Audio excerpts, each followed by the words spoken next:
Welcome to the Dwayne Kerrigan Podcast, and I'm your host, Dwayne Kerrigan. With 35 years in business and close to 30 ventures across 12 industries, I've seen a lot. Amid the celebrity allure of entrepreneurship, many exceptional entrepreneurs remain shadowed. Here, I team up with these hidden talents to unveil their challenges and successes. Dive in with me to unearth entrepreneurial gems, learn from our experiences, and get educated. Guys, thanks very much for listening. This is episode 2 of our 2025 year in review, if you will. And this one we're titling Leadership Under Fire. And the reason why we call it Leadership Under Fire is because it really talks about and focuses on the courage that leaders need. And the reality is that courage brings forth all other emotions in our life. The courage to love, the courage to admit fear, the courage to be humble, the courage to have empathy, the courage to say I'm sorry to a loved one, or the courage to even be vulnerable. And what we try to showcase here is leaders who stand in the face of courage and decide to make an action or take an action forward in resolving where they are. And I've been inspired all year long, listening and interviewing the people that we've had on the podcast. And I'm extremely grateful for and humble for their choice to be on the podcast and share their time with us. So please, I hope you enjoy what they have to say, what the lessons are that they've overcome through their adversity and what they've faced. And at the end of this whole session, the key question is what kind of leader do you choose to be, and what action is going to be required in 2026 to get there? Thank you for listening. Please share these links, subscribe. This is the stuff right here that people need to hear to bring the awareness. I'm so grateful. I'm so appreciative. Thank you very much for spending the year of 2025 with us. It was unbelievably successful and very productive with the so many guests that we've had on that I'm so appreciative and grateful to them. Thank you. We're looking forward to seeing you in 2026 with another great lineup and some more new things to come. Lots of new things to come in 2026. God bless. Have an amazing holiday with your friends, your family, and spread the love. And when you are, I guess, when you're leading an organization, and when you're part of the leadership group of an organization, because,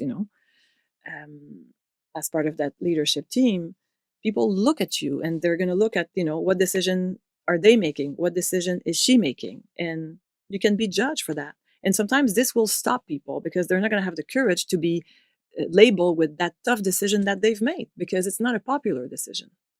But again, it's not that we want to run the business, internally, making decisions that are not popular. That's not the point. I want to make the best decisions possible here, that everyone will think, my God, this is terrific. What a great decision. What a great deal. What a great this and that.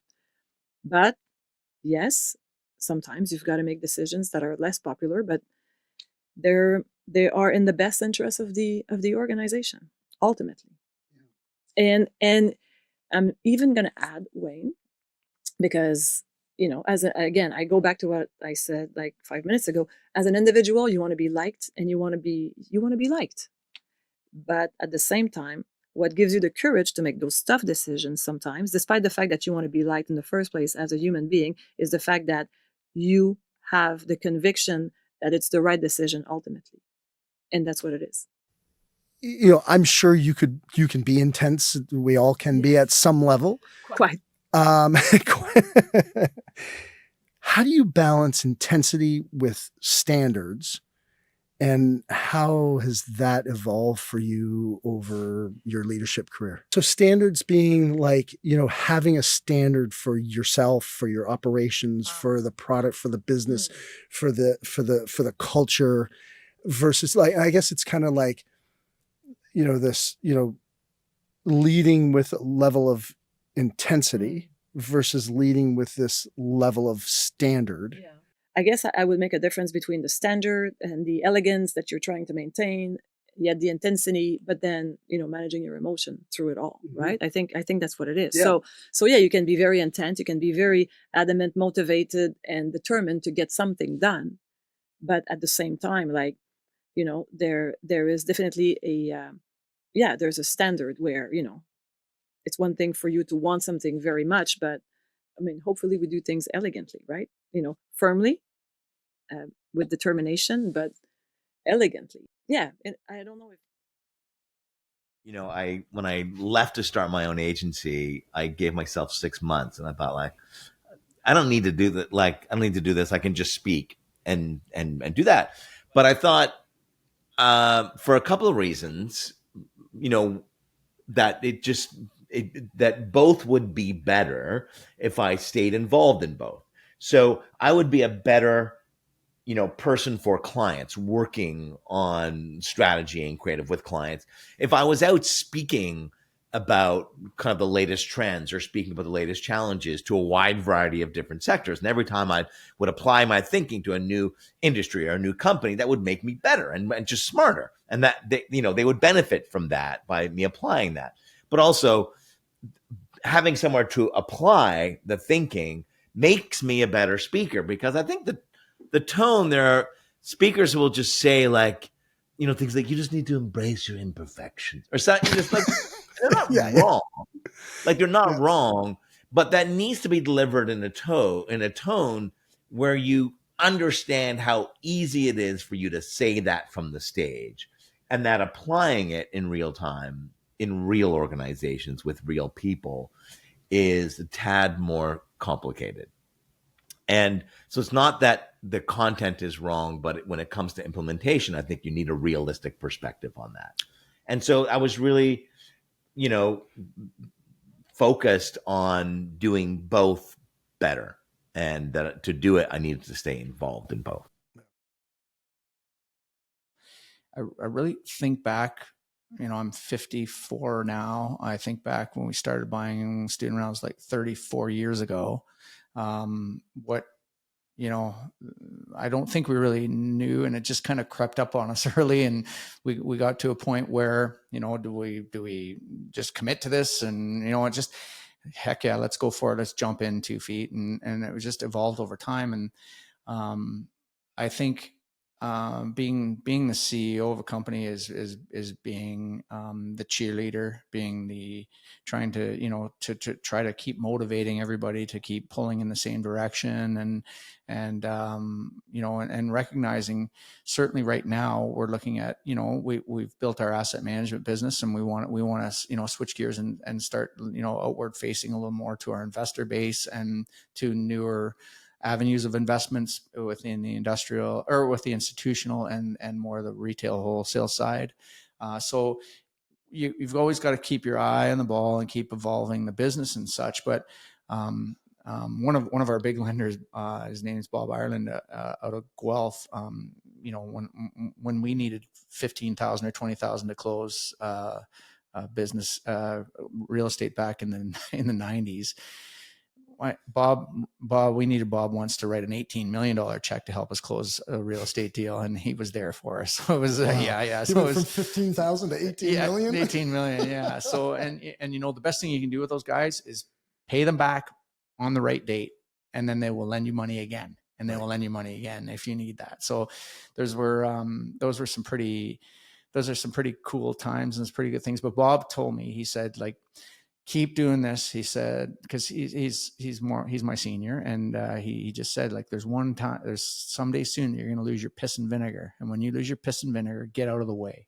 And I still have piss and vinegar, and I'm still going to do this, but there will be a time that I have to get out of the way. Our boards have been bugging us for succession plans since we were 30 years old, and we're like, screw you, I'm never retiring. Well, at 56, you have a different perspective than when you're 36. So, and Bob's piss and vinegar story keeps me, I double check and make sure that I'm still, I still jump out of bed in the morning to go and continue to drive Skyline. And that still is the case. But, over time, there will have to be a passing of the torch, but it's not to sell Skyline. We're setting Skyline up to be a multi-generational company that I will move on to be the chairman of the board or whatever for Skyline and for our investment boards, so that I can always be there. I will be that 90-year-old guy at the end of the table, between pounding the table, demanding better results, to snoring probably and sleeping from time to time. And drooling down your shirt. Yes. So as long as I'm allowed to be there, but it's that's where I see this. As most entrepreneurs know, it's like, there's one person that can't leave your company, and it's you. But with a guy like you who has so many options and so much like experience on the world stage, it's like, when you look at the later, the last half of your career, the last quarter of your career, however long you decide to work, I know a lot of lawyers that work into their 80s. I don't know if you're going to be in that pool or not, but it's like, what do you think? How do you manage that from a career perspective, or what the next step is? Just because I think that I know that there's a lot of corporate people who listen to the podcast. There's a lot of entrepreneurs, a lot of small business owners. But we're all faced with that at some point in time. And if you're not faced with it today, you're going to be faced with it sooner or later. So I'm just curious what your perspective on that is, just because you brought it up. Yeah. I mean, you know what? It's funny because I get this question quite a bit, and particularly from some of the young lawyers that either we recruit or that come to the firm, and like, how do you run your career, and how do you what kind of how do you envisage the next years in your career, and how do you? I've never looked at my career as sort of being one unidimensional thing. I look at opportunities in, my horizon is probably around, what I know what I'm going to be doing for the next 3 to 5 years. And I want to make sure that everything I'm doing every year, widens the scope of my opportunities as opposed to narrows them, both in terms of, learning. So, I want to be put in a situation where I'm learning every day, even after, been practicing now for 25 years on and off, because I've left the practice for about, 7 years when I went into business, as you've mentioned, in Dubai. But to me,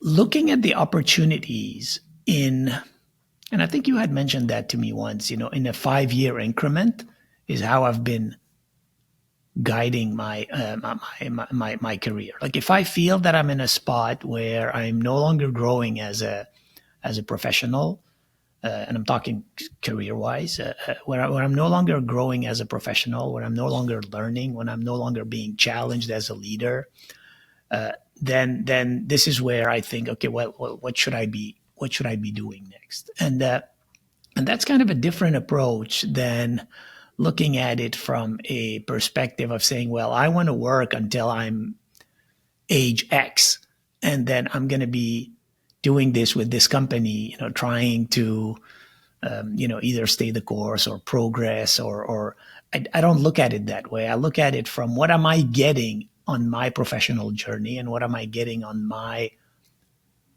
growth journey as a professional. As a personal view, I mean, the minute you start having a family and having children, you're committed, and you're committed to it becomes more a commitment towards their lifetime and their journey.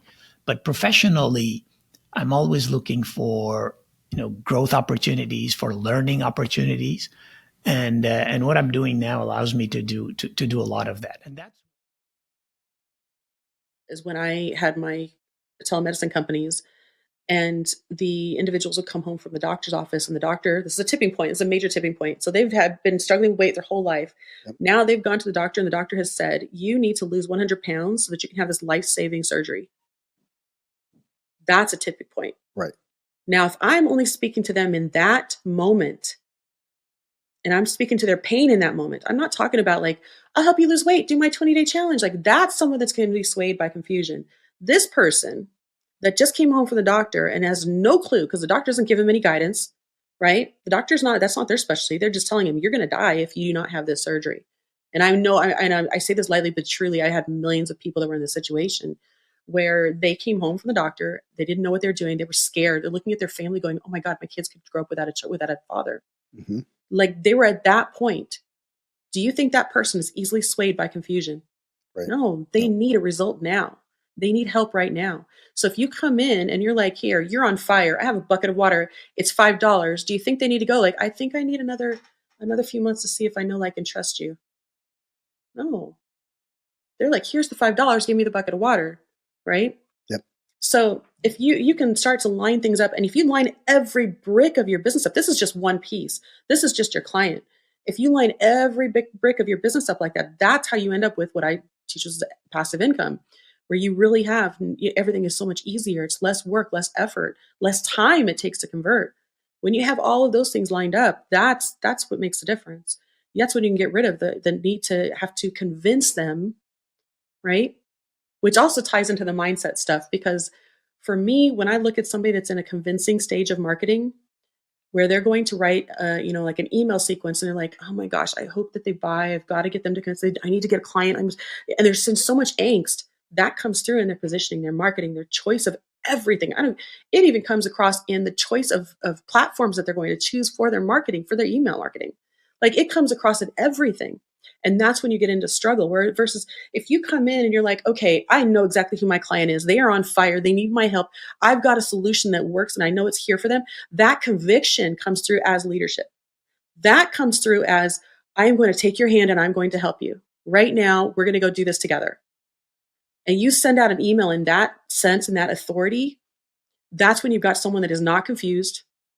They don't, even if they were confused, they would still buy, right? But when you come in like that, that's when the magic happens. That's when you don't have to worry about convincing. That's when you don't have to worry about, if they're in the right state to buy. Like all of that tied together is just magic. It's just magic. And that's why I say, like, I work more on the mindset pieces where I'm like, okay, let's get you in there where you're showing up as a leader. Let's build that confidence. Let's get you to the point where you're like, I have this conviction in my product, in my solution. I know that it works. And I'm going to show up in this state every single time and just know that whatever I put out there is the right thing. And the final thing I'd say for youth is it doesn't matter where you go, whether you're building a business or whether you're building something within a company, try to be entrepreneurial in some way. And I just think it's important for everyone to have that trait. I don't think you're born with it, by the way. I think you genuinely can get it no matter who you are. But I think even if you work at a big company, that idea of like, I see a problem, I think deeply about it, and I come up with a solution and act on it is something that can really help you set yourself apart from any other professional, right? Like from any other professional. The fact that you are critically diagnosing problems, you're coming up with a plan to solve it. And then the most important thing, you're not apathetic and you do something about it, even on a micro level. It will separate you from so many people in your cohort. So even if you're a full-time professional at a company, look around at your company and see if you can spot problems. You probably can. Do something about it. Work with other teams on it. Show that you can basically take a problem and show some initiative to go and solve it on your own. At least at Parallel, where I'm at, we encourage people from different departments to do that. And we encourage people moving around because we want people to be essentially drivers of their own destiny, but more importantly, take self-initiative to make the overall company better. All of these things were being managed or completely operated by others. And so for me, I was looking at metrics and putting my 2 cents in like any CEO should. But ultimately, these people were now creating strategy, and they were then executing on that strategy and then monitoring the health in their area of the business for years. And so really what they were doing was aligning strategy to my strategy as the CEO of what we were going to do on the macro. And then they were really just running their game on their own. So the hardest part that was I think, difficult to truly replicate was my impact on building a brand for the company itself. And so, as a CEO, I was spending probably half of my time just building partnerships and building brand. And I think that is a difficult thing sometimes to replace systematically. So you're always trying to find more people who have that same craft. And that is a craft that I think a lot of people overlook, is a CEO really spending time out with customers, spending time with industry partners, spending time with the employees that are building the company, and just pulling everybody together and getting them to really understand what the strategy of the company is, what the why is of the company, and then just motivating people to want to be a part of it. And that's always been the hardest thing to replace, I think.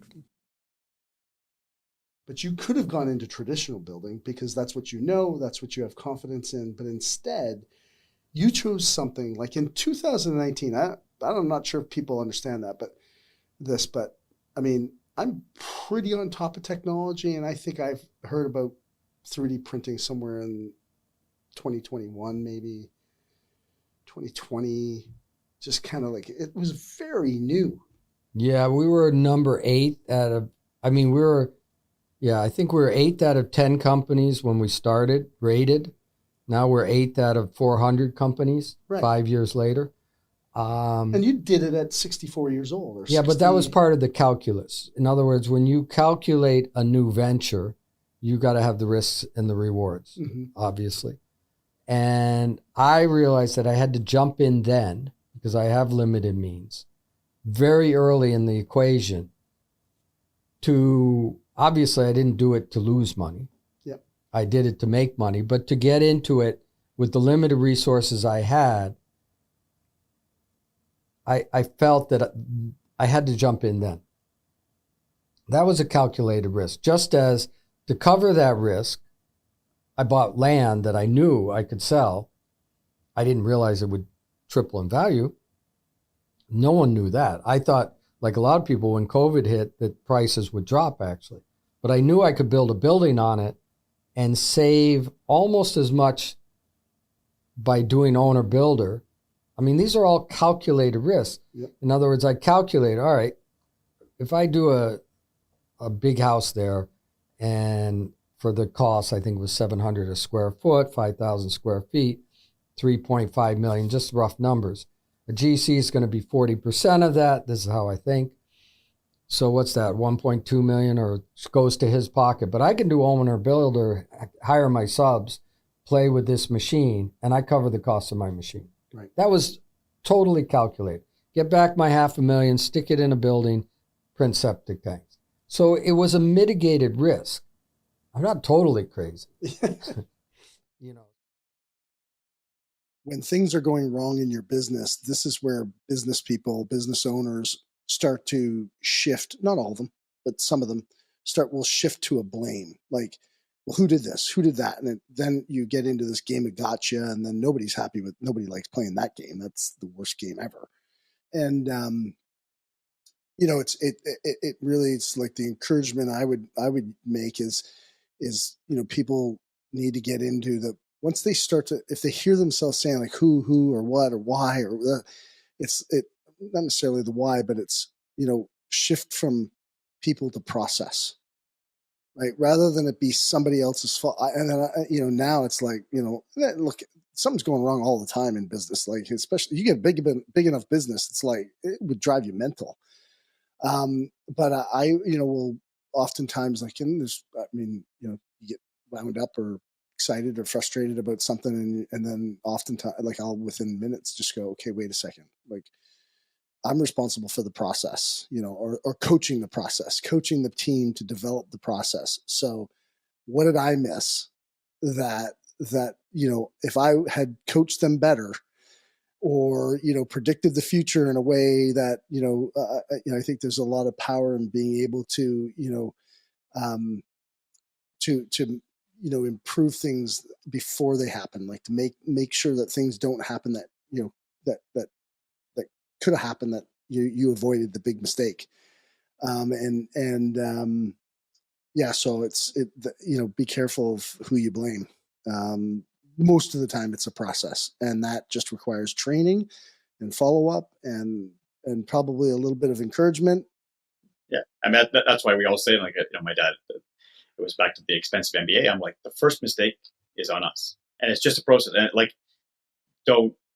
there's no reason to get upset. Like, you have, stay calm and let's just review like, if it's literally the process was in place and someone made a mistake, then, we're back to training.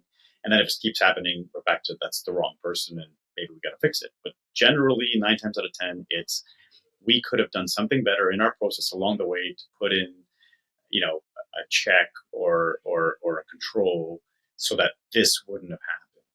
And that's on us. That's on us as business owners. And that's the beauty of, going back to that machine, which is that continuously iterative process, that if you take the emotion out of it and you look at this as a learning opportunity, you can improve your business so quickly instead of the vice versa, which is the blame game. It's their fault and their fault. Well, guess what? You replace them with somebody else and they make the same mistake, and you replace them with somebody else and they make the same mistake. You start to realize it's not the person. It likely is the process. And if you're not looking inside at yourself to say, that's my job, that's the value, that's what I'm supposed to be providing, I'm supposed to be providing them with the support for them to be able to do their job well, not get mad at all these people because they didn't do it my way. I built this $25 million place on the beach. I had the beach on one side, my boats on the back side. It was called a Gulf de Bay, and it was unthinkable when I was 18. And one of the things I talk about a lot is goal setting, and don't limit yourself when you do your goals. But so I built this thing, and 2 months after I moved in, I'm floating in the pool at night, and I'm looking up at this testament to my ego, because it was really, I built it to prove to the world that I was good enough, and it was like, if that didn't do it, what would? And I got really depressed. So this was something I worked for 20 years, and 2 months in, I got depressed. And so when I looked back on it, there were several things happening. One was, you should never achieve a big goal without having other goals lined up behind it, right? Like the good book says, without a vision, the people perish. Mm-hmm. You need a vision for the future. I didn't have that. Also, happiness doesn't come from achieving the goals. You got to have the goals to create what Napoleon Hill in his book Think and Grow Rich calls a burning desire. You got to have that burning desire. You need the goals. But they say the happiest days of a boat owner's life, the day they buy the boat and the day they sell the boat, right? You need the goals, but happiness comes from progress and growth. And I didn't know what I was going to do next. So that was the second piece. But the big piece was I had been totally focused on me. And I was 40 years old, and it was like, you rod, show the world I'm good enough, and show the world I matter. And that's the year I met Tony, actually, and went to his first event and found out he fed families for the holidays. And I'm like, what a concept, do something for someone else. I'm embarrassed to say I had to be 40 to get that memo. But I went back, I called my brother in Denver. I said, hey, bro, let's feed 5 families for Thanksgiving, because I was going to go up and see him for Thanksgiving. And so he found 5 families that really needed help, called his church, and we bought food and frozen turkeys and toys if they had kids. And the third family changed my life, man. We go up to this house, and there was this woman in this shitty 1-bedroom, wasn't even really a 1-bedroom, with 5 kids, a Hispanic woman. And she comes out on the porch, and she sees all the food and the stuff on the porch, and she starts crying. And her kids come out, 2 of the older ones start crying, and I start crying. And I was hooked. And I'm blessed to say in the last, 25, 26 years, I've fed over 150,000 children here in my area for the holidays. We've done, and there's a message here. Don't get turned off. This is not ego. There's a real message in what I'm sharing here. So bear with me. We've done tens of thousands of backpacks filled with school supplies for local kids, that don't even have basic supplies for school. Don't get me started on the stupidity of that. And then I've done thousands and thousands of teddy bears to local police departments for officers to keep in their vehicle. If they encounter a child that's been in a traumatic situation, they can comfort the child. And the reason I bring that up is, we've been taught to achieve to be happy. Like, we shouldn't be happy until we've achieved. But if you're not giving back in some fashion, if you do give back in some fashion, you're happily achieving. I know it's a play on words, but it's an important play. But like, as kind of my career was growing, there was almost this feeling of choice of what kind of leader do I want to be. And I remember thinking, like, so many women are, and I'm just going to say it, like, choose to be bitchy. and like they instill fear amongst their teams, and they're kind of like, and to me, that comes back to that kind of energy that you wake up and you live with every day. Kind of like, it's like, that's just not the feeling I want to have, or I want for people to think of me. But it was like, this thing was, I remember so vividly thinking like, do I need to be bitchy to be successful? Like, does that even make sense? Like, you know, like, do I have to be tough and bulldog and, you know, like, you know, kind of put up that cold wall so I'm not approachable and this and that and the other? And then I realized like, that's not the style I'm going to take. And it probably has a lot to do with, again, like a great colleague of mine who has has the opposite of that energy as well, male, but just very warm and welcoming and well respected in the business, and people think of him, and he's kind of like, again, mentors that just subconsciously are there. And I'm like, that guy is so well respected and so successful and done well. He didn't have that. Again, you've seen a lot of men who have the bulldog, and I was like, as a woman, I'm not going to pivot to that. I'm just going to be me. And I find you get more with sugar than salt personally. In my career, I have found that, you know, if you make whatever team you're working with more of a foe, like a friend of yours and a teammate of yours, than kind of them looking at you, like, you try not to look down on people, and you kind of make them more amongst you. I mean, hey, they call me I'm more or less like the mother of the company. And that was before I even had kids, but like, I'm the open door policy. And whether people come in to tell me, I'm a bit of a psychiatrist more than I realized, because I think it just, maybe you're saying it, maybe I have it more naturally where people are like, Vaneli, we want to talk to you. Yeah. So actually, I think the phrase actually in your company is, she's the company counselor. Oh yeah. Yeah. I think that sounds about right. Yeah. It does. It does.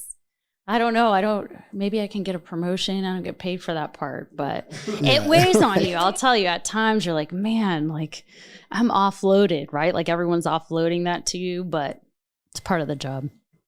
Like, I would like to come back to that, but I want to go back to you, that point in time where you made a decision, like, what leader do I want to be? Yeah. And then one of the questions you asked yourself to, like, how did you figure that out? Like, what were from your recollection, like, what process did you go? Because I think this, man or woman, you know, I think we all struggle with, like, holy shit, what leader do I want to be? Like, so I'm curious what process you used to kind of flush that out. And then what were some of the struggles as you kind of moved towards it? To answer your question, I think a lot of maybe my decision making was based on experience of leaders, right? Like, working for different styles of leaders and learning, who do you respect and who do you appreciate working for and doing that work for, if I'm being clear on that. So, you know, just by experience, realizing personally that for me, I find so much more respect if someone is treating you with respect, for lack of better words. So, but there is the firm but fair, right? So there is that balance somewhere in there where I think from a highest point of leadership, there has to be a bit of fear. I don't want to use the word fear, but you have to have a bit of that. There's accountability, right? So if as a leader, your team is not doing something, it can't always be like, hey, that's okay, right? Like, it's cool. You know, you got to know that there's repercussions to that, which does come with uncomfortable conversations or tough conversations. So it can't always be warm and fluffy all the time. It's just what the general takeaway will be. So, and I think that there's a couple traits that I think are very important traits for anybody who's going to be successful at anything. And I think that I'm very fortunate that I'm a naturally curious person. So that is a skill that when you are exposed to information, and you realize that just being more curious is that's the answer. You want to have a VP level job. You want to have a C-suite job. You want to build a successful business. You want to go lose weight. You want to go look good. You want to have a great relationship. All the information to accomplish these things is out there. You got to be curious. You got to ask the right questions, and you got to be willing to learn. And I think that is a skill set that I am very, very grateful for my parents for embedding in me, helping me realize how important that skill set is from an early stage, because that, coupled with the right exposure, has led me to today, really. Because a lot of other people that worked for that same company and had that same exposure, who are maybe not curious or not receptive for whatever reason, I mean, they still have great careers, but they didn't go try and build their own thing. They just got another job after the company was acquired. Like, they didn't push themselves to take the lesson and run with it.